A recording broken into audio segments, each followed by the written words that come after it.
changing your life one story at a time. This is the Chicken Soup for the Soul podcast with Editor-in-Chief Amy Newmark. Hey, it's Amy Newmark with your daily dose of Chicken Soup for the Soul inspiration. It's Thoughtful Thursday, and that's the day when I get to share a story with you. One that gave me new perspective, that made me stop and think. These are the stories that stick with me for years. And today's story is from Chicken Soup for the Soul, Find Your Happiness. It's about something I never really thought about before, but the author, Nancy Hatton, makes a good point that's worth considering. Her story is called The Gift of Change. So what Nancy tells us in her story is that for years, she was unhappy with most of the gifts she received for her birthday, for Christmas, and for other occasions. She says, I put a lot of thought into the gifts I gave to others, and it seemed to me that they did not return the favor.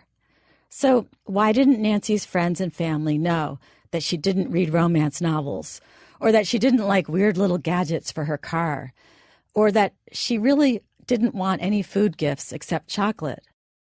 Nancy started to feel like the most important people in her life didn't really know her. Or maybe it was just that they weren't even trying to get to know her likes and dislikes.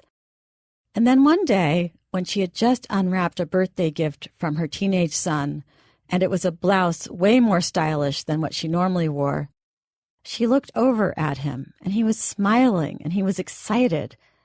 And then she finally got it. Her son Jason said, "What do you think, Mom? I thought it would look so nice on you." And Nancy answered, "It's beautiful." And this time she meant it.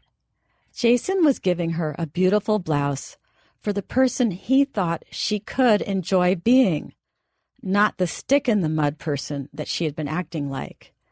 Jason believed better of his mom than she believed of herself. He saw her as a woman who would be willing to try something new, something nicer, fancier than what she normally allowed herself to wear. This was a nice gift, a fabulous gift. And Nancy finally understood the point of these gifts that were outside of her comfort zone. So she put on that new blouse and she showed it off to Jason with tears in her eyes. Jason had no idea that he had given her so much more than just a pretty blouse. And then Nancy thought about all those gifts she had rejected in the past. And she realized that the gift givers saw something in her that she hadn't seen in herself. Maybe they thought she was more adventurous than she was, more romantic, more creative in the kitchen. And why not?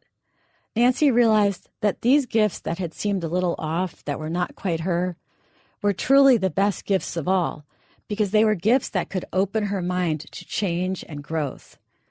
So now she loves all the gifts she receives, no matter how out of left field they seem to be.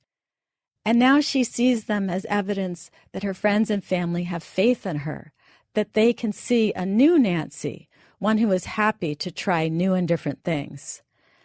And I think it's a great story. I think back to gifts I received over the years, ones that I was frankly shocked to receive because they seemed so not in keeping with my decor or the way I dressed.